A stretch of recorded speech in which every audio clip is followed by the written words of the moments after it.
Om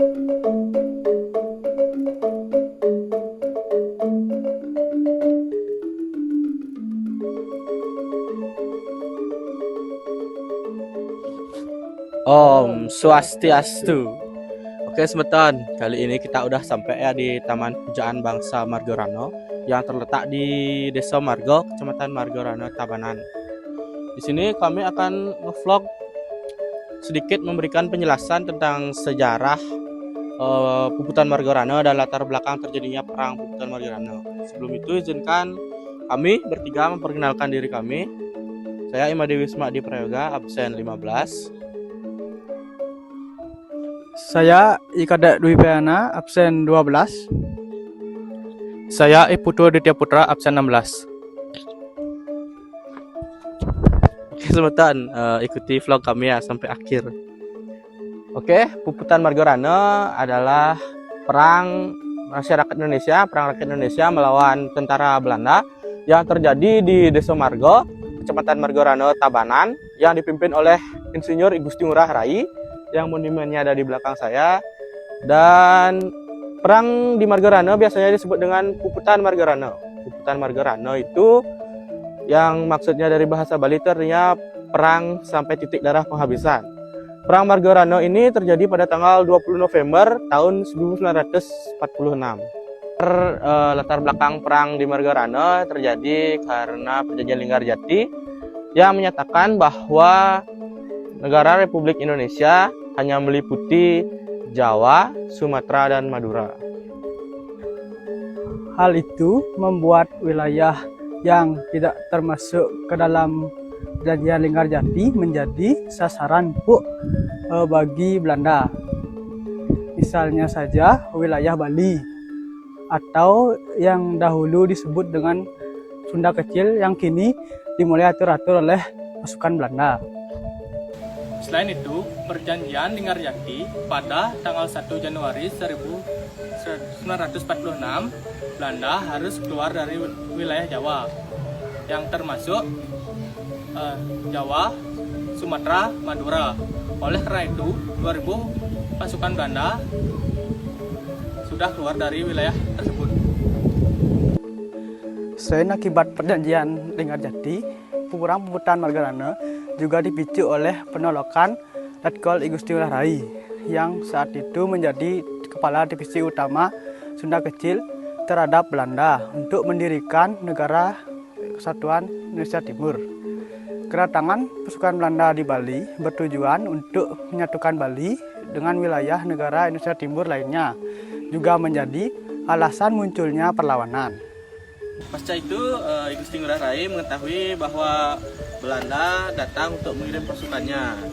Saat itu Gusti Ngurah Rai langsung menggerakkan seluruh pemuda Bali untuk membuat pasukan yang bernama Ciung Wanara. Pasukan ini memiliki kekuatan yaitu 13,5 kompi yang langsung dipimpin oleh I Gusti Ngurah Rai yang tersebar di seluruh kota di Bali. Pasukan yang mayoritas pemuda ini diperintah oleh I Gusti Ngurah Rai untuk merebut senjata polisi Nica yang berada di Tabanan, Bali. Tidak tinggal diam, Belanda pun segera mengambil tindakan. Belanda memerintahkan seluruh pasukannya yang berada di sekitar Tabanan mulai dipusatkan di wilayah Tabanan. Belanda mengirimkan pasukan Gajah Merah, Anjing Hitam, Singa, polisi negara, polisi perintis, dan 3 pesawat pemburu miliknya. Pasukan yang dikirim Belanda tersebut mulai melakukan serangan pada tanggal 20 November 1946 pukul 05.30 WITA dengan menembaki area warga Bali. Kekuatan persenjataan yang dimiliki pasukan Ciung Wanara tersebut tergolong minim, sehingga mereka belum bisa melakukan aksi serangan balasan kepada pasukan Belanda. Sekitar pukul 09.00 WITA, pasukan Belanda yang kira-kira berjumlah 20 orang mulai mendekati dari arah barat laut. Dan beberapa saat kemudian terdengarlah suara tembakan sebanyak 17 orang pasukan Belanda ditembak mati oleh pasukan Ciwanara yang dipimpin oleh I Gusti Ngurah Rai. Setelah mengetahui jika pasukannya mati, Belanda melakukan aksi serangan dari berbagai arah, dan namun upayanya itu gagal.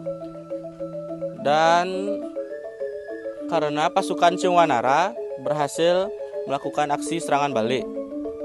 Tidak hanya itu, Belanda juga sempat menghentikan aksi serangannya selama 1 jam. Beberapa saat kemudian, Belanda kembali mengirimkan banyak pasukan dan pesawat pengintai.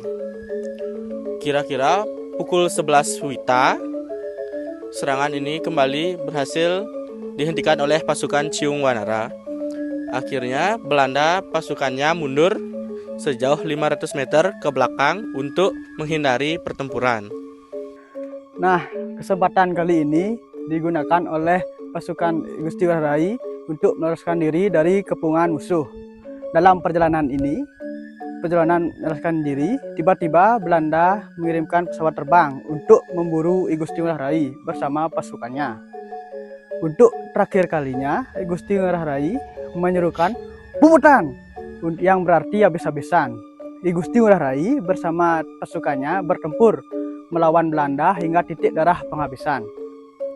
Sejak saat itu, Perang Margarana dikenal dengan istilah Perang Puputan, yang mengacu pada perang sampai titik darah penghabisan. Setelah melalui pertempuran panjang, menewaskan 96 orang Indonesia dan 400 orang Belanda. Nah, sejak saat itu, tanggal 20 November diperingati sebagai Hari Puputan Margarana.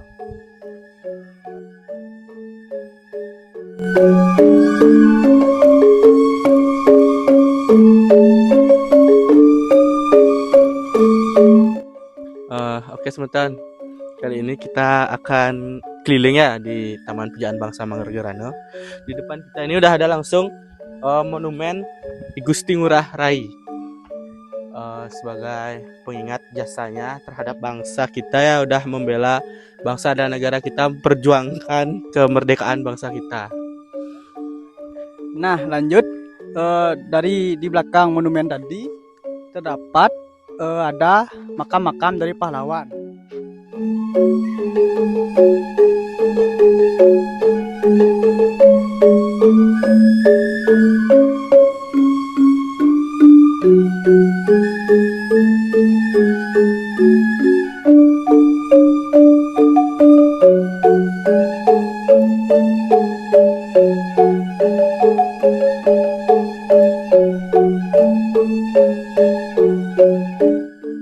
Nah, di depan saya dan Wisma ada museum untuk menyimpan senjata dan pakaian para pahlawan yang telah gugur pada saat Perang Puputan Margarana.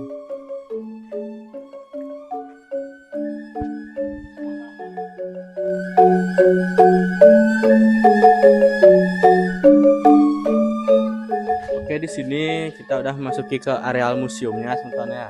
Di sini juga ada nih nama-nama anggota Tri Perjuangan yang gugur dalam pertempuran Marga 20 November 1946. Ini banyak nama-namanya. Dan di sebelahnya juga ada kronologi perjuangan sejak proklamasi pertempuran di Marga dari tahun 1946 sampai akhir Maret 1946 ya.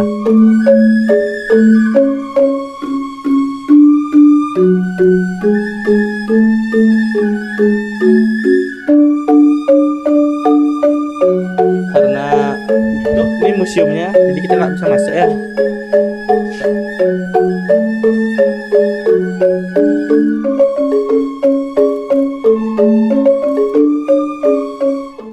Oke, sebentar, sekian dari video vlog kami yang menjelaskan tentang sejarah Puputan Margarana dan apa saja isi dari Monumen Pujaan Bangsa Margarana. Sekian dari kami, jika ada salah kata kami mohon maaf dan kami tutup dengan pramusanti. Om Santi Santi Santi Om Suksemo.